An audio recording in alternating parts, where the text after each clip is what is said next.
Welcome, everyone. I'm Steve Feldman, president of the Human Animal Bond Research Institute, HABRI for short. We are so pleased to bring you Pet Week on Capitol Hill, and today's session is part of a series of virtual conversations about the different ways that pets and people are good for each other. I'm really excited about today's session, brought to us by Zoetis. Zoetis is the world's leading animal health company, but more than that, Zoetis is one of HABRI's founders. Dr. Mike McFarland was one of the people with the vision to understand that we needed to do more research and more study of the human-animal bond.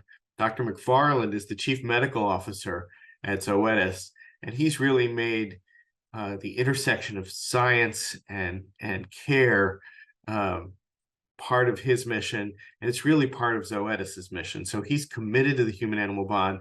I hope you'll visit zoetis.com/CMO to learn more about the wonderful things that Dr. McFarland is doing.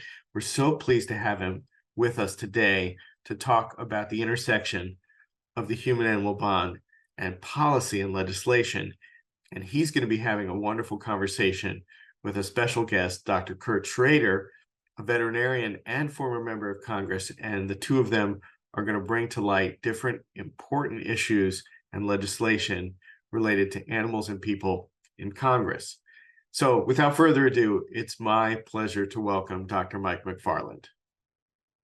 Thanks, Steve, for the introduction. And let me say that Zoetis is very pleased to sponsor Pet Week once again. And of course, Zoetis is a very proud co-founder of HABRI as well. You know, as chief medical officer, I've represented Zoetis literally all over the world. There is no question that a universal commitment to the human-animal bond exists in every corner of the world, regardless of country, culture, gender, race, or even economic status. The bond is an important contributor to quality of life for all people who love their pets. As veterinarians, perhaps our most important responsibility may be to preserve, protect, and restore that bond. Everything we do in practice, all the diagnoses that we make, the surgeries we perform, the behavioral challenges that we consult on, it's all fundamentally about restoring and protecting the bond.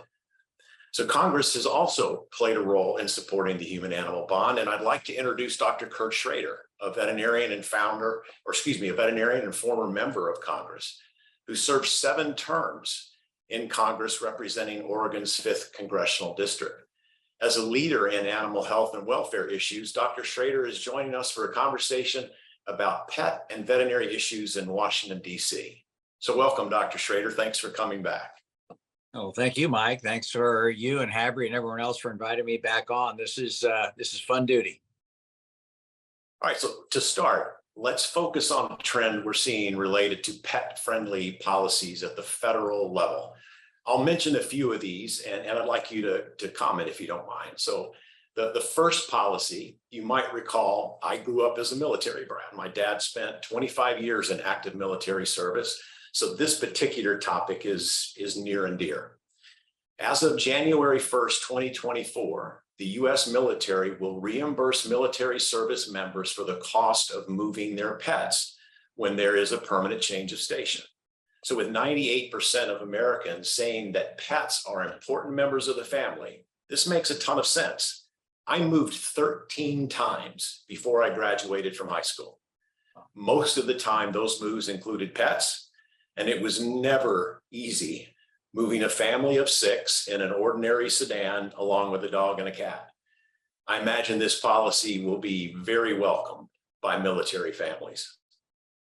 Well, I've been hearing that already. When my most recent stint here in Congress, we had a number of folks calling in about what to do with their pets, when they were getting transferred or going overseas, if they had a duty station that wasn't active duty in the field, could they bring their pet with them? How would that happen? And as a veterinarian, felt very comfortable giving them at least some medical advice. But what's really nice to see is that, throughout Congress, the human-animal bond is well respected and loved. And to be able to make sure our service members have the ability to have their pets with them and know they're going to be able to be able to move with them when they need to. And we're seeing it. I mean, as we all know, it's tough for folks to serve overseas. You're away from your families. Maybe you served in combat, and the mental stress and trauma is pretty huge. And if you have a pet at home, I tell you, there's nothing, just, the worries of the world. We all know this, right? Every one of us in our own lives, the worries of the world, the workplace, whatever, just melt off your shoulders when that dog comes running up, wagging his tail for you, or that comes up against your leg, waiting to get fed, and it's nice to recognize that. I think it's frankly good mental health treatment. I mean, Yeah. saves a lot of money for the government, the taxpayer, saves a lot of money for the individual, and puts us in a better spot to, in my opinion, treat holistically, all of us, and particularly our service members that have undergone so much on our behalf. So second policy, the U.S. Food and Drug Administration, or FDA, updated their federal food code to say that it's now safe for dogs to be allowed in outdoor dining areas. Now, 22 states have already allowed this, but I think it's significant that the FDA is weighing in now. Pet owners want their pets with them where they live, where they work, where they play. In fact, HABRI has found that one of the key attributes when measuring the strength of the human-animal bond is the level to which the pet is integrated in normal routine family activities. And this is especially true for the millennial and Gen Z pet owners. What are your thoughts on that? Oh, well, I think you said it well. I mean, the younger Americans in particular, they're demanding it. You want them as customers, you better at least have an opportunity to provide that service, if you will, for their loved ones. And I point out for those, it's not like the dog and cats can be free ranging through this facility outside. They're supposed to be on the leash. They're supposed to be restrained adequately. Have different bowls to eat and drink out of, so it's not your stuff. I mean, I think the feds did a pretty good job of coming up with a thoughtful way to implement this. It's not required. Some restaurants may not want to do this. People can be allergic to certain animals and situations. Maybe that we'll refine this over time to where it can be done in certain areas where everyone's feeling more and more comfortable about it. But we got to start somewhere. The millennials, especially post-COVID, I mean, a lot of these kids, these younger Americans, well, people around the world, I was in South Korea on a former members excursion, and I saw all these pets at all these eating establishments outside, just like we have here in downtown Frederick, just north of Washington, D.C. And, it's important for them to be able to go for a walk, especially in an urban setting, take their pet with them, maybe stop by for, a drink outside, or lunch or breakfast or snack or something. And I think it again, it's part of that making life a lot more comfortable and a lot more bearable, to be honest with you. And we've talked in previous sessions where, post-COVID, people acquired a lot of pets. They depended on them through thick and thin, and they're part of their family, literally. And so they're going to go with them. A variety of different situations, and we're adjusting to that. It's a newer type of policy, but I think it's frankly healthier for all of us. It brings a smile to my face when I see a dog or sitting out there, panting maybe heavily at the chair while the owners are eating lunch and something. It's a nice feeling, and lowers my stress level also. Yeah. And you're right. I'm seeing it everywhere, all around the world. I was even in a restaurant in Cambodia, and I just couldn't believe what I was seeing in terms of just how well integrated pets are now into a society and a culture that's been kind of alone into themselves for quite some time. So it's very, very interesting when you go into some of these cultures that are vastly different from the U.S. But what they have in common with everybody is they love their pets and they want their pets to be part of their lives. Oh, absolutely. So the third policy I was going to mention is earlier this year, the U.S. Department of Housing and Urban Development released a new interactive tool to navigate reasonable accommodation requests for assistance animals in housing. So people are allowed to have service animals and emotional support animals in rental housing. And the government just made this a little easier. I think this recognizes the important role of pets in boosting our mental health. No, I totally agree, Mike. I totally agree. I think the theme of our program here is how we're trying to learn to integrate uh, the pet into a person's health profile. And I think that's been overlooked in the past. And one of the most traumatic things that can happen is when someone has to go into a housing situation. Maybe it's not just you volunteering to go to a rental place, but maybe you're needing assisted living services. You're older or what have you, and you get separated from your animal. That can be very, very traumatic. So I see more and more effort. My father-in-law, God bless him, had to go into assisted living, tough situation.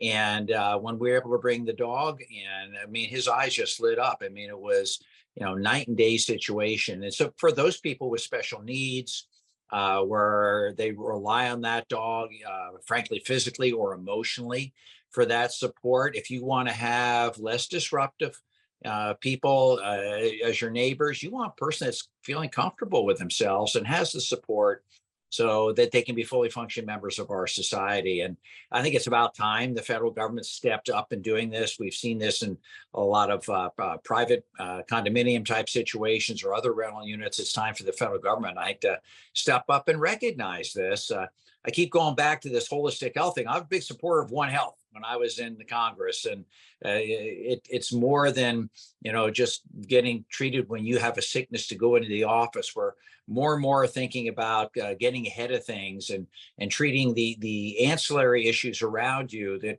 compound the stress and frankly make you sick. Any veterinarian, any health professional will tell you that we can all be exposed to the same type of bug that's out there. But if you're in a stressful situation, you're more likely to get that disease or problem than the other person. So the more we can do to reduce stress and frankly make ourselves happy at the same time, the more we should do it. Yeah. So while, these policies may seem vaguely unrelated, they seem to signal a shift at the federal level towards more pet-friendly policies. And so why now? Well, I think the biggest drive, I'd be curious what our listeners think, but the biggest driver, in my opinion, is COVID. Yeah. It really drew, I think, a really clear target on the need for people to have that companion when they're in total isolation in some cases, and certainly in partial isolation in everybody's case, where you have a limited opportunity to engage with your fellow humans. We're social creatures by nature, just like our dogs are. Even our cat's a little bit social, if not in a pack situation. But, it is a situation where folks need to be engaged with somebody else, someone who will respond. And of course, I'm a veterinarian, Mike, like you, and there's no truer, more faithful response that you're going to get is from an animal, much more so than a person. I will say in Congress, I trust my animals sometimes a little more than my colleagues. No disrespect to my colleagues in Congress, but they're true and blue. Those animals will be with you through thick and thin. They know if you're not feeling right. It's uncanny. We all know that, and I think that the COVID pandemic really got people invested in their animals. And the federal government saw that, and to my colleagues' credit in Congress, who stepped up with some of this type of legislation, to the folks that in the federal service have come forward with these thoughts. I think this is really great. And again, I think we're embarking on a new era that you've alluded to, where humans and their pets are seen much more holistically. I mean, we have situations where in Oregon, we're doing social determinants of health for a lot of our Medicaid low-income folks. Folks need help. And you can keep them off of drugs, you can keep them out of the hospitals if you can get them a house. If you can make sure that they have food, if you can make sure they have transportation, so don't fall back into their own habits. And maybe it's to make sure they have pets, and that any insurance programs that are out there include, pets as part of your well-being. And I think that era is coming here pretty soon. Yeah, I completely agree with you that even though a lot of these trends preceded the pandemic, it's like the pandemic poured gas on the fire, not just our relationships personally with our pets, but how much this is even being talked about. This science behind the human animal bond is becoming a normal conversation in families that have never been introduced to this topic before. So I do think it's not just a short-lived trend, it's here to stay, and we need to adjust to accommodate that. So let's go into some of the specific pieces of legislation related to veterinary medicine that have been introduced to Congress. First, the Pause Off Act, HR 617, which would amend the Federal Food, Drug, and Cosmetic Act to deem foods containing xylitol as misbranded unless the label or labeling of such foods contains a warning specifying the toxic effects of xylitol for dogs. So xylitol is actually number 3 on the list of dog poisoning substances from the pet poison hotline, right behind chocolate and grapes. This one is just common sense, I think, and we hope Congress will pass it. Yes. I mean, again, with the environment the way it is and people recognizing the bond between humans and animals, and then frankly, just good common veterinary sense. You do not want to make sure, you want to make sure that your dog is not exposed inadvertently to an artificial sweetener that has xylitol. You may be able to escape by as a human, but your dog is so much more sensitive. And I think people all think of it as very much like chocolate. It's not going to kill you as a human, but dogs don't know when to stop sometimes, and you get into that sort of thing, and that dose can be absolutely lethal, cause violent illness in our dogs. I think Congress will step up pretty quickly on this one. It is kind of funny how pet issues always seem to be amenable to both sides of the aisle. There are very few things that do that anymore, but pets, everybody loves pets. Yeah, I think our veterans and our animals are probably the 2 big things that coalesces around on a regular basis. Yeah. So let's talk about the Healthy Dog Importation Act. This is HR 1184, which would require USDA to determine that a dog being imported into the US is in good health and has received all the necessary vaccinations, internal and external parasite treatments, and demonstrated negative test results as evidenced by a certificate from the licensed veterinarian, and is officially identified by a permanent method that's approved by the USDA. And additionally, dogs entering the United States for transfer must be at least 6 months of age and accompanied by a USDA permit. I know that Congress is dealing with a lot of big issues, but what would you say to members of Congress about these bills and their importance? I'd say, do you remember COVID? Do you remember COVID just a couple of years ago? A zoonotic disease that, for all intents and purposes, came from an animal, became a lethal weapon against the human race across the world. I think we need to know how healthy our animals are coming into this country, and dogs in particular. I mean, they're imported all the time. I signed many health certificates, but there are those that don't. And you're supposed to have a rabies vaccination at the very least. But what about all the other parasites? What about all the other things you do not want to have become an endemic problem in the United States of America that could very well happen? People are traveling so much more. Again, if all of us, confined during COVID, after COVID, my gosh, the airlines are busier than ever. Animals, have been lots of requests, I know, by my veterinary colleagues for animals to travel with them. Some if they're overseas for a period of time, folks like to bring their animals with them, but you want to make sure they're not coming back, with something else. And I just think this is common sense. I'm a little surprised, actually, as I sat back and thought about it, that this has not already been a requirement. We're not trying to be punitive or another darn government program. That's not what this is about. This is protecting the health and welfare, not just of the pets in this country, but also of the humans that could pick up some disease. Rabies is a killer in people, and we've got to make sure every dog that's coming into this country and in this country is vaccinated against rabies, not just for the animal's sake, but for your sake at the end and your kid's sake at the end of the day. So this, I think, is common sense. And again, COVID, I think, tells you ought to be voting yes for this. I would have broad sponsorship at the end of the day.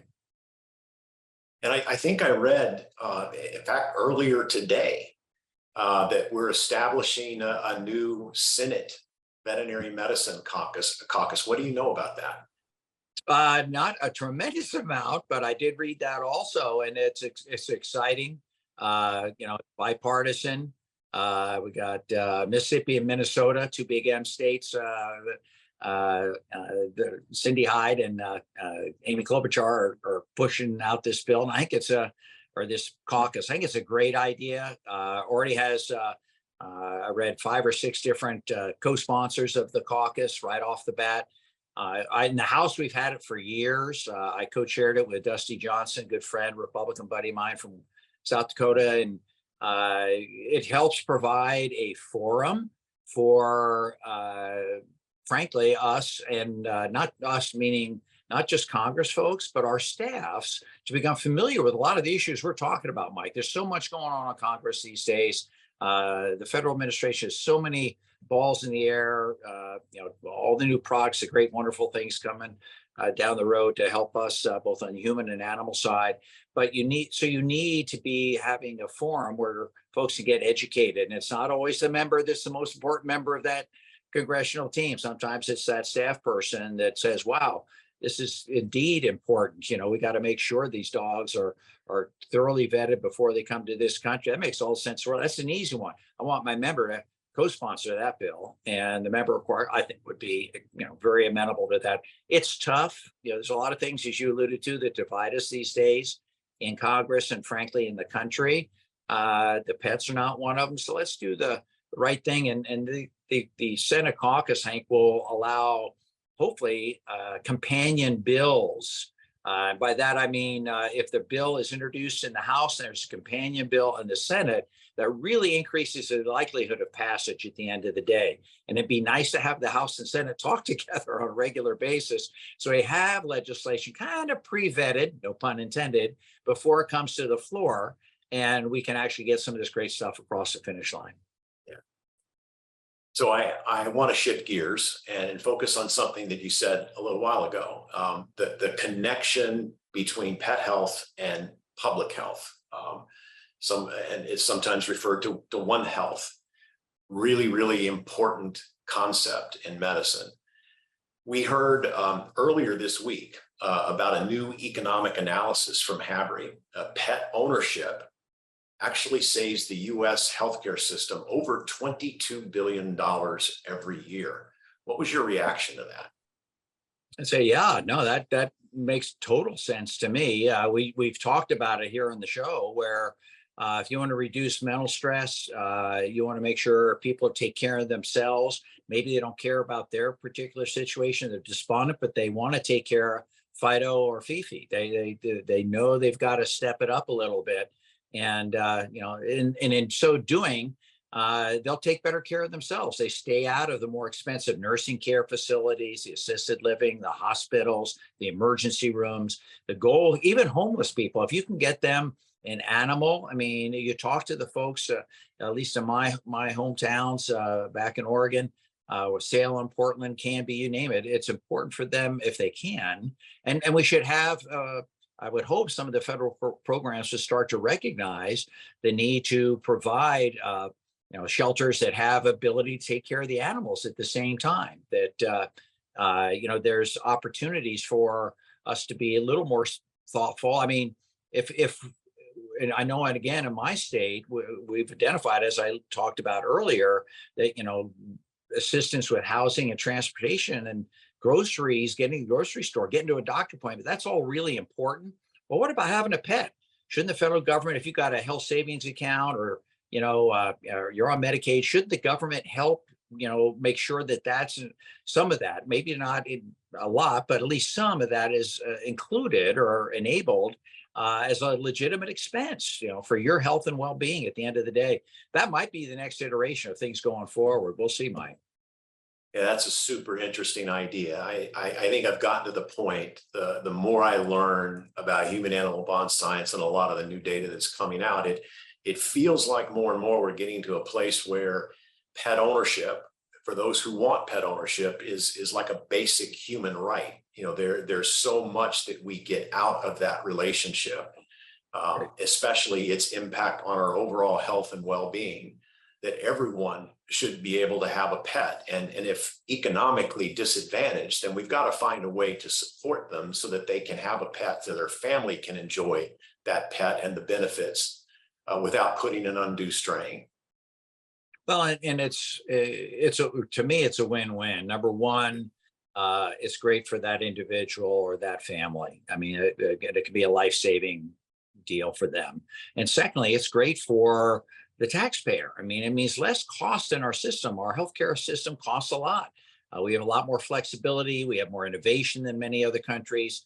And I think that if you want to reduce the cost, the trick is keeping people out of the more expensive settings like our hospitals and again, the nursing homes. And you do that by giving them the will to live, the ability to live independently and feel like they can do so with support in this very, very difficult age where life is changing like this, you know, and so you need that opportunity. And I really feel that we are getting to that point where pets are a big part of a person's physical and mental health well-being. Yeah, I hope so. And obviously I'm biased on this particular topic, but it certainly would increase the ability of families to benefit from a healthier lifestyle that pets can bring, and ranging from better mental health to better heart health to reductions in obesity, social isolation, and really all-cause mortality.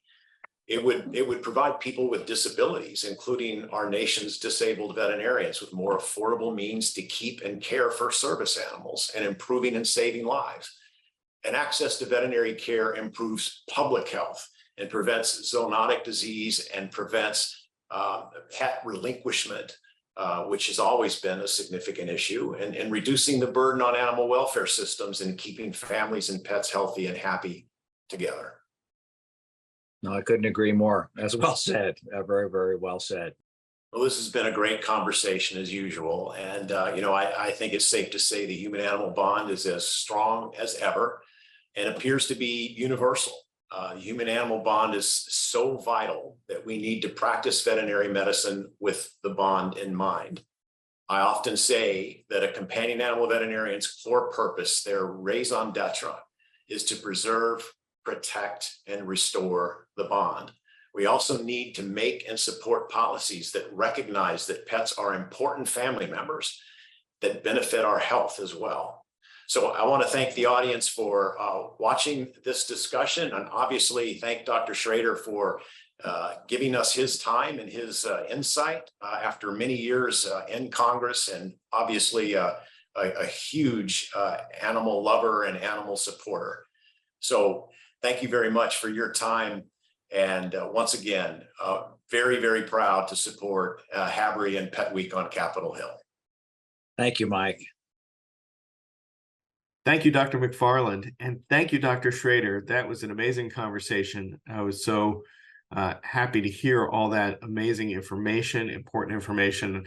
We'll have a lot of links on petnight.com where people can go to learn more about these various issues. Thanks again also to Zoetis for its leadership on the human-animal bond and for bringing us this session. Thanks to all of our Pet Week sponsors for making these virtual conversations about pets and people possible this week. And really thanks to all of HABRI's sponsors for their commitment to research and education on the human-animal bond. I hope you enjoyed this session, and if you missed any of our sessions, please watch them on demand at petnight.com and on the HABRI Facebook page, and I hope you'll tune in for our next session, and you can see that whole schedule on petnight.com. Thanks again for watching, and we'll see you soon.